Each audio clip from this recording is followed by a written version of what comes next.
பசுமைச்சாரல் சேனலுக்காக அனைவருக்கும் அன்பு வணக்கம் கூறிக்கொள்வது உங்கள் நண்பன் உதயகுமார். இன்னைக்கு ஒரு அருமையான முக்கியமான பதிவு அப்படின்னு தான் நான் சொல்லுவேன். என்ன கேட்டிங்கன்னா, இது உங்களோட குழந்தைகளுக்கு ரொம்ப பயனுள்ள தகவல். ரெண்டாவது, அவங்களோட ஆரோக்கியத்தோட ரொம்ப நெருக்கமான சம்பந்தம் உள்ள ஒரு விஷயம். நீங்கள் கேள்விப்பட்டிருப்பீங்க ஜங்க் ஃபுட். ஜங்க் ஃபுட்டுக்கு தமிழில் எக்ஸாக்டாக சொல்லணும்னா சரியான பதம் என்னன்னு கேட்டிங்கன்னா நொறுக்கு தீனி. நொறுக்கு தீனின்னு சொல்லும்போதே தெரியுது இது முக்கியமான தீனி அல்ல, ஏதோ நொறுக்கு தீனா சைட் டிஷ் மாதிரி ஆகிடுது. சரி, நல்லது தான், இல்லைன்னு சொல்லலை. ஆனால் இதில் என்னென்ன தீமைகள் இருக்குன்னு மட்டும் நான் இப்போ உங்களுக்கு நான் விளக்கிடுறேன். அதனால் நீங்கள் நாளையிலிருந்து ஒருவேளை நீங்கள் நொறுக்கு தீனி நிறைய குழந்தைங்களுக்கு கொடுக்குறீங்கன்னா நாளையிலேருந்து கொஞ்சம் மாற்றிக்கணும்னு சொல்லிட்டு என்னோட தாழ்மையான விண்ணப்பம்.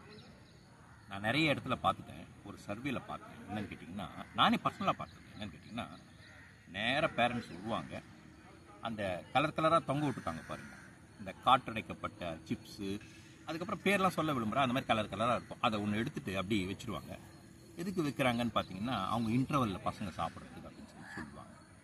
இதில் என்ன ஆகும்னு கேட்டிங்கன்னா, இது ஒரு நாளில் 2 நாளில் அப்படியே பழக்கப்பட்டுக்கிட்டே போனோம். என்ன ஆகும்னு கேட்டிங்கன்னா, எந்த விதமான சத்துக்களும் அதில் இல்லைன்றதால எதுவுமே அவங்களுக்கு போய் சேராது. சரி, இதுக்கு என்ன மாற்று வழி அப்படின்னு யோசிச்சிங்கன்னா, நீங்கள் கொடுங்க. அதாவது இன்டர்வலில் குழந்தைங்க சாப்பிட்ணும், இது ரொம்ப ரொம்ப ரொம்ப அவசியன்றது எனக்கும் தெரியும், எல்லாருக்குமே தெரிஞ்ச விஷயம். ஆனால் அந்த மாதிரி கொடுக்காம ஏதாவது ஒரு பழத்தை, உங்களுக்கு எந்த பழம் கிடைக்குதோ அதை சின்ன சின்ன துண்டுகளாக்கி, உதாரணத்துக்கு ஆப்பிள், பப்பாளி, கொய்யா, பைனாப்பிள், எது நமக்கு ரொம்ப சீப்பாக கிடைக்குதோ அந்த பழத்தை கொடுத்தனுப்புங்க. அந்த பழத்தை கொடுத்தனுப்பும்போது என்னன்னு கேட்டிங்கன்னா, அதில் 2 விதமான ஊட்டச்சத்துக்கள் அவங்களுக்கு போய் சேரும். என்னன்னு கேட்டிங்கன்னா, வைட்டமின்கள் மற்றும் கனிமங்கள். இதை ஆங்கிலத்தில் சொல்லணும்னா மைக்ரோ நியூட்ரியன்ட் சொல்லுவாங்க, தமிழில் சொல்லப்போனால் நுண் ஊட்டச்சத்து அப்படின்னு சொல்லுவாங்க. இந்த நுண் ஊட்டச்சத்துக்கள் அவங்க வேற வீட்டில் சாப்பிட்றதுக்கு உண்டான சான்ஸ் ரொம்ப கம்மி. அதனால் நம்ம என்ன பண்ணுறோன்னு கேட்டிங்கன்னா, அந்த பள்ளிக்கு அந்த இன்டர்வல் கொடுத்துரும்போது என்ன ஆகுன்னு கேட்டிங்கன்னா, மற்ற பசங்களோட சேர்ந்து அவங்களும் சாப்பிடுவாங்க. அதே நேரத்தில் அவங்க பேரண்ட்ஸ் பக்கத்தில் இல்லைன்னா கூட என்ன பண்ணுவாங்கன்னா, அந்த பயத்தில் கூட சாப்பிட ஆரம்பிச்சிடுவாங்க. நமக்கு எப்படியோ ஒன்று அந்த விட்டமின்களும் கனிமங்களும் போய் சேர வேண்டும், இதுதான் நம்மளோட எய்ம்.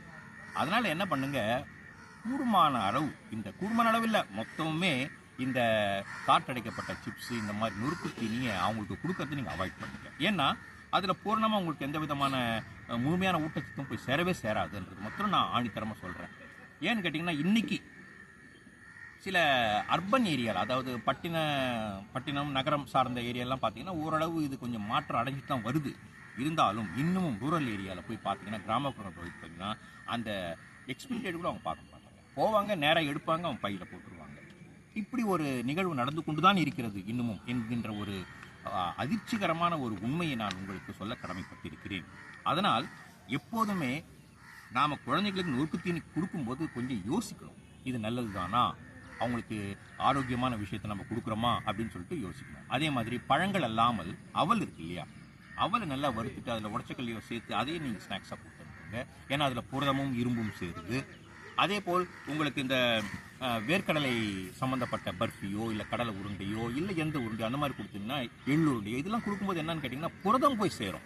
புரதம் அந்த வயசில் நல்லா இருந்தால் தான் அவங்களுக்கு அந்த என்ன சொல்லுவாங்க, கிளாஸ் ரூமில் உட்காந்து அப்படி அட்டென்ஷன், அந்த பாடங்களை கவனிக்கும் திறனும் மேம்படும் என்ற ஒரு அருமையான விஷயத்தை கூறிக்கொண்டு ஒளிப்பதிவாளர் நீலகண்டனுடன் விடைபெறுகிறேன். நன்றி. மற்றொரு பதிவில் சந்திப்போம்.